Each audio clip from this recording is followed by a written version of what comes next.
श्री सद्गुरु महाराज की जय। प्रवचन संख्या 2। वेद पुराण संत मत भाखो। प्यारे भाइयों, मैं आप लोगों के दर्शन से बहुत प्रफुल्लित होता हूँ। आप सब लोगों को मैं वंदगी और प्रणाम करता हूँ। अररिया इलाके में मैं बुलाया गया था। वहाँ एक पुराने सत्संगी थे। अब उनका शरीर नहीं है। मिडिल स्कूल में सत्संग का प्रबंध था। मैं स्वभावतः अपने जैसा धीरे धीरे बोला। लोग कुछ दूर कुछ नजदीक थे। कुछ सुने कुछ नहीं सुने, इसलिए लोगों ने हल्ला किया। वहाँ लाउड स्पीकर का प्रबंध नहीं था। उसी प्रकार मैं जोर से नहीं बोल सकता। आप लोग नजदीक नजदीक बैठिए तो अच्छा है। आज आप क्या देखते हैं? देश में अनेक ख्याल विचारधाराएं हैं। एक कांग्रेस है जिसका राज्य शासन है। दूसरा सोशलिस्ट समाजवादी और तीसरा साम्यवादी है। ये तीनों हमसे पूछते हैं कि तुम क्या कहते हो? तुम शरीर और संसार से अपने को छुड़ाने के लिए कहते हो। इससे देश को क्या फायदा होगा? इस प्रश्न का उत्तर सुन लीजिए और इसमें अगर देश को कोई फायदा हो तो चुन लीजिए। इस सत्संग के उपदेशों में क्या है, सुनिए। जो सदाचारी होगा वह शरीर और संसार को छोड़ेगा।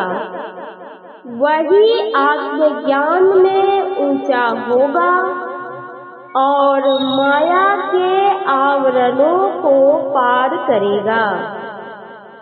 अपने को ऊंचा चढ़ावेगा।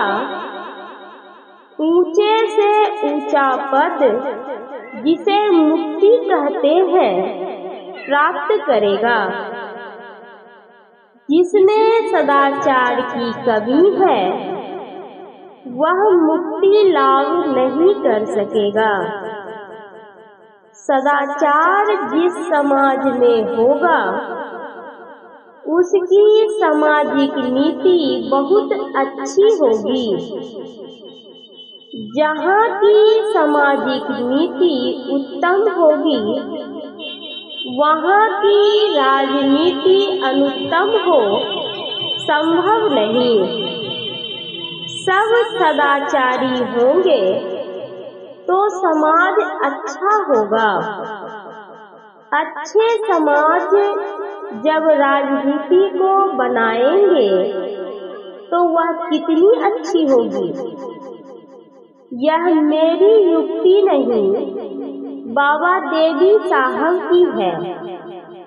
उन्होंने यह युक्ति 1909 ईस्वी में बतलाई थी।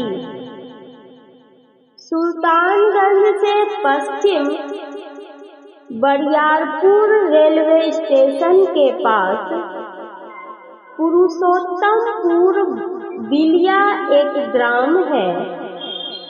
वहाँ प्रेमदास नाम के मेरे एक प्रेमी साधु रहते थे। वे मुझे अपनी कुटिया में बुलाकर सत्संग करवाए। अंग्रेजों का समय था।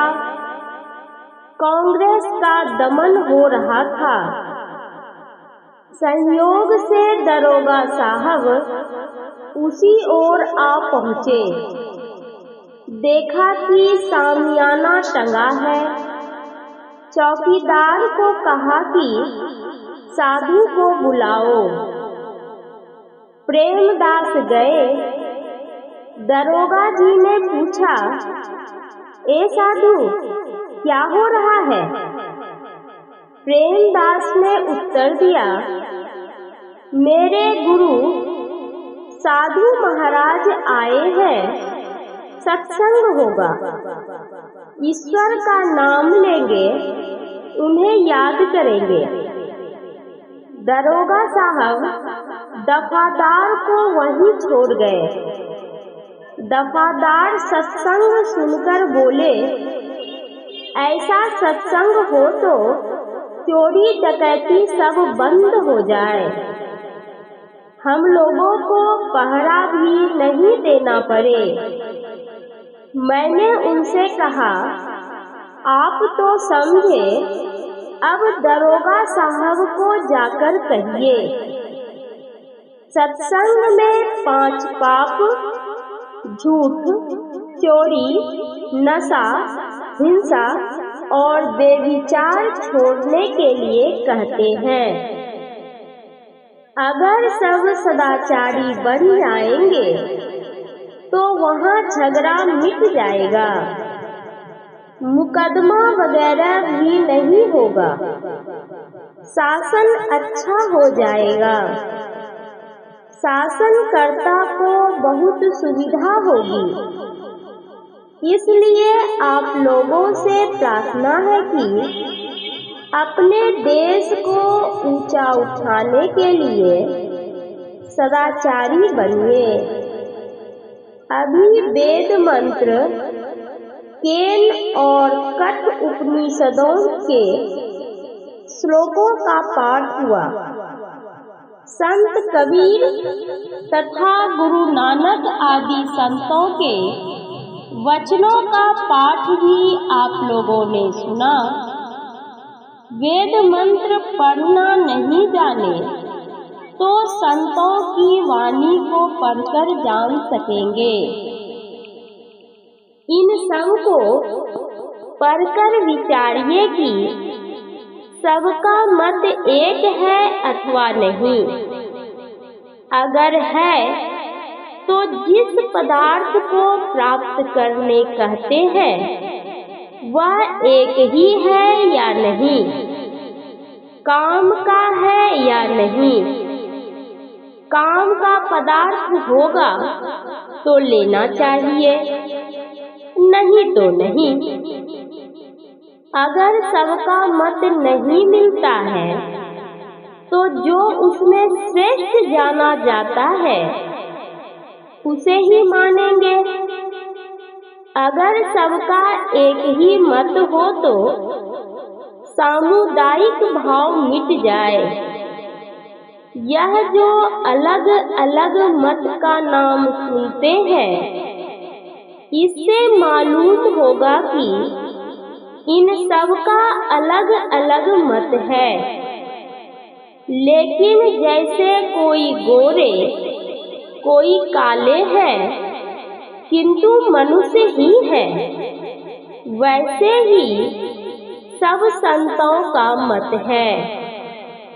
सब एक ही मत के लोग हैं, तो फिर सांप्रदायिक भाव के कारण जो लड़ाई होती है मिट जाएगी।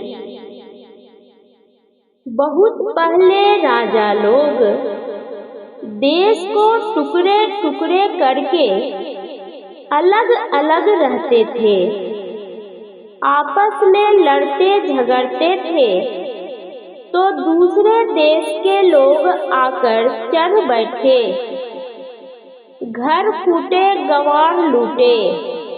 यह बात बहुत दिनों से चली आ रही है, किंतु वे इस ज्ञान को अपने काम में नहीं लाए। 50 वर्षों से बेसी कोशिश करने के बाद अब अपना देश स्वतंत्र हुआ है। शासनकर्ता कहते हैं, सांप्रदायिकता का भाव एक होने नहीं देता। हम लोगों की तरफ देखिए, मोक्ष, परलोक, ईश्वर को रखते हुए संसार के सारे लोग एकता में रहें। सांप्रदायिकता का भेदभाव मिटकर एक हो जाए तो उसका नाम क्या कहा जाएगा? संत मत। यह कोई नई बात या नया नाम नहीं। यहाँ न पक्ष पात कछु राखो,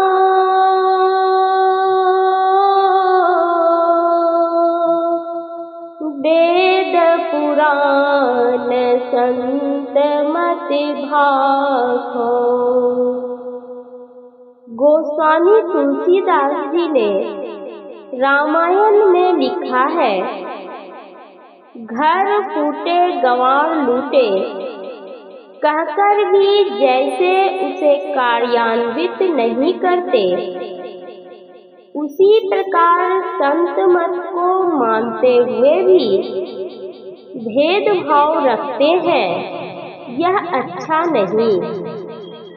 संत मत में चलते चलते ईश्वर को प्राप्त कर लेंगे, मोक्ष प्राप्त होगा और आवागमन से मुक्त हो जाएंगे। इस सत्संग में घर छोड़ने के लिए नहीं कहा जाता।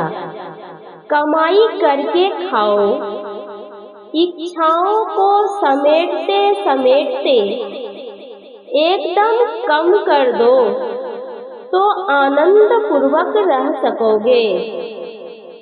अगर इच्छाओं को बढ़ाओ तो संसार की सब संपत्ति मिलने पर भी शांति नहीं मिलेगी। वसुधा सपत दीप है सागर, करी कंचन काढ़ी धरी जय। वसुधा सपत दीप है सागर, कढ़ी कंचन काढ़ी धरी जय। मेरे ठाकुर के जन इनहु न बांछी, हरि मांगहि हरि रसू दीजै। मेरे ठाकुर के जन इनहु न बांछहि, हरि मांगहि हरि रसू दीजै। जो इच्छाओं को बढ़ाते हैं वे इससे दुख पाते हैं। भक्ति का मार्ग जीना रे, भक्ति का मार्ग जीना रे। नहीं चाह नहीं चाहना, चरणन लौलीना रे। नहीं चाह नहीं चाहना, चरणन लौलीना रे। भक्ति का मार्ग जीना रे, भक्ति का मार्ग जीना रे। संत कबीर साहब भी कहते हैं, इच्छा रहित मन बने, यह देह संसार में आकर अकेले नहीं रहेगा। इसके लिए कपड़े, भोजन चाहिए। परिवार में लोगों की संभाल बड़ा कठिन है। बाबा जी बन जाओ। स्त्री पुत्र आदि अगर नहीं हो, शादी नहीं हुई हो, तो अकेले ही रहो जैसे मैं। परंतु दोनों ओर कठिनाइयों के समुद्रों को ही पार करने पड़ते हैं। वह दोनों ओर अग्नि कुंडों में गिरकर ही अपने को सुरक्षित रखना होता है। गृहस्थी में रहना किले के अंदर रहकर लड़ना है, परंतु गृहस्थी छोड़कर रहना मैदान में रहकर लड़ना है। सूर संग्राम को देखी भागे नहीं, देख भागे सोई सूर नाही। सूर संग्राम को देखी भागे नहीं, देख भागे सोई सूर नाही। काम क्रोध मद लोभ से जूझना, मरा घमसान तह खेत माही। काम क्रोध मद लोभ से जूझना, मरा घमसान तह खेत माही। साच और सील संतोष साही भये, नाम शमशेर तह खूब बाजे। साच और सील संतोष साही भये, नाम शमशेर तह खूब बाजे। कह कबीर कोई जूझी है सुरमा,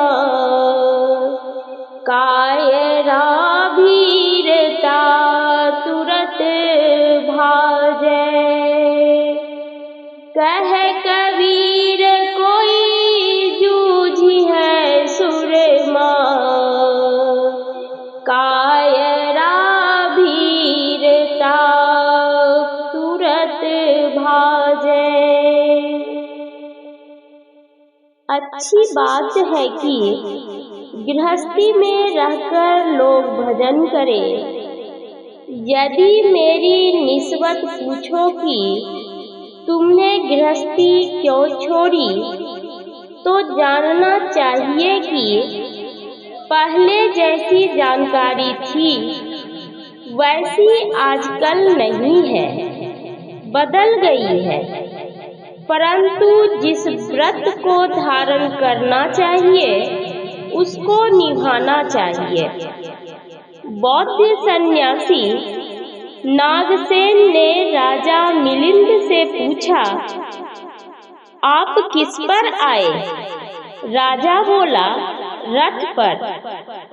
क्या पहिया रथ है, धूरी रथ है, जुआ रथ है?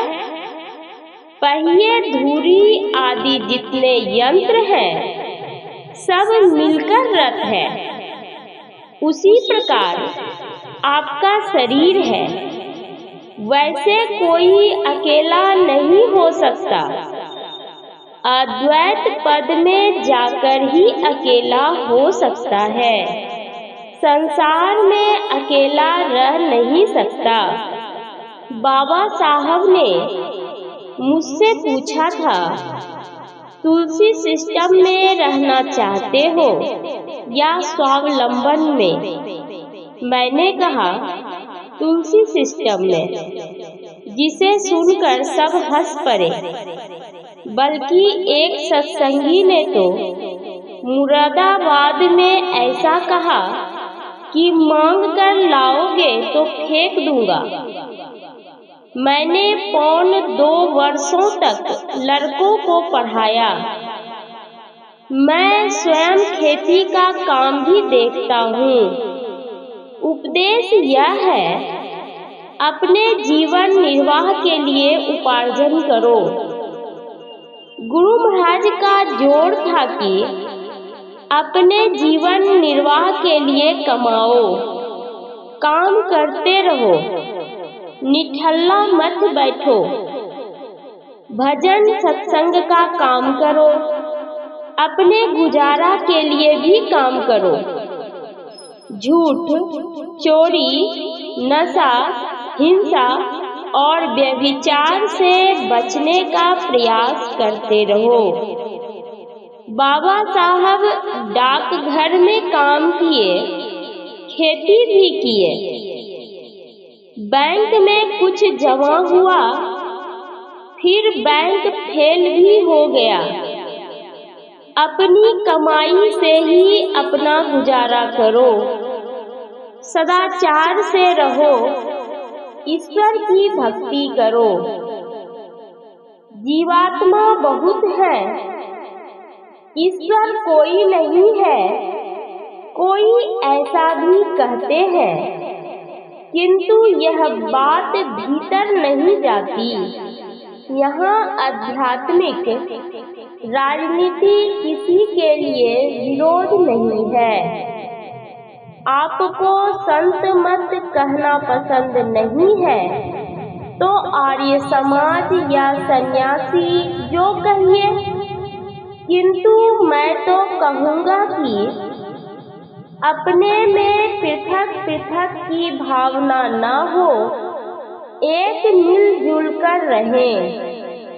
हम देश की रिवाज नहीं तोड़ते।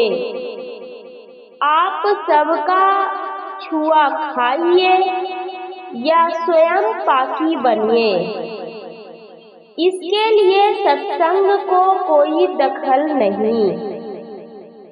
देश में छोटा बड़ा बहुत दिनों से रहा है। देश में नया विधान हो, इसके लिए मुझे कोई लरंत भिरंत नहीं। अभी आप लोग ईश्वर के विषय में सुन रहे हैं।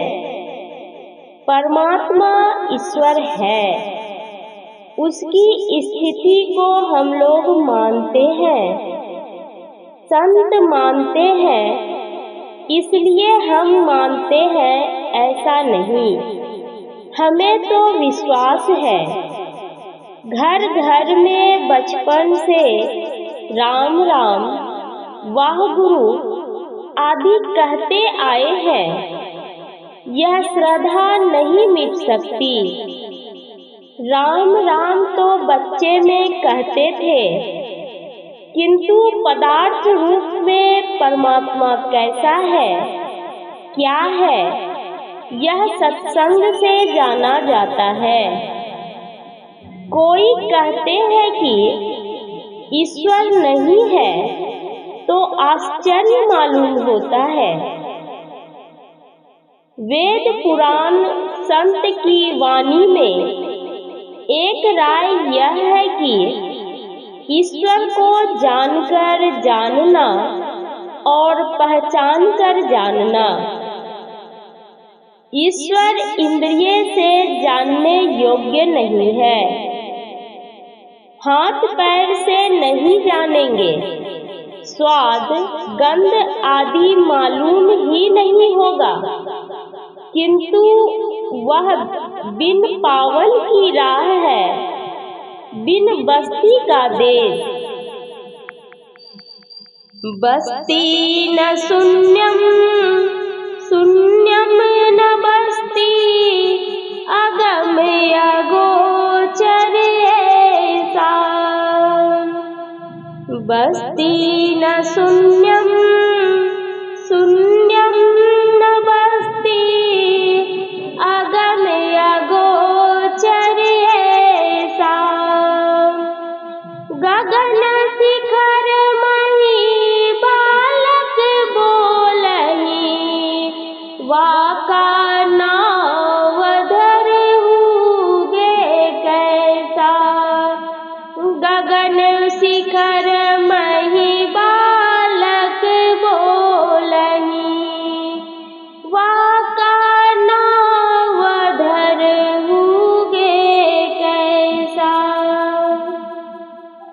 बस्ती या शून्य, देश या काल इंद्रिय ज्ञान में है।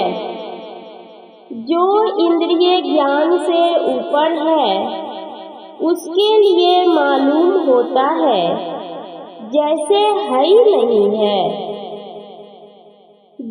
वेद में आया है कि आत्मा से आत्मा जाना जाता है। आँख कान दोनों इंद्रियां हैं, किंतु एक का ज्ञान दूसरे के द्वारा नहीं हो सकता। उसी प्रकार मन बुद्धि के द्वारा उस परमात्मा को नहीं जान सकते। अपने से ही जानेंगे अपने को, इंद्रिय से रहित करके। गोरख, नानक, कबीर सबकी वाणी में यही कहा गया है कि इंद्रियों से नहीं आत्मा से जानेंगे, तभी अंतर साधना सफल है। जिस किसी देश में यह सत्संग होगा, जिस देश में ईश्वर के मानने में हिचक नहीं है, उसके लिए फायदा है। सब राष्ट्र एक हो, जैसे मुंगेर, भागलपुर आदि अलग अलग जिलों में रहकर भी एक देश के हैं ऐसा मानते हैं। उसी प्रकार अलग अलग देश में रहकर भी अगर अपने को एक माने तो लड़ाई झगड़ा सब मिट जाए। जब तक अपने को अलग अलग मानेंगे तब तक लड़ाई होती रहेगी। नदी के दोनों पार में एक ही देश के लोग हैं। इसी तरह से एक देश से दूर तक समुद्र में चलकर जो दूसरा देश कहलाता है, वह भी तो इसी भूमंडल का देश है।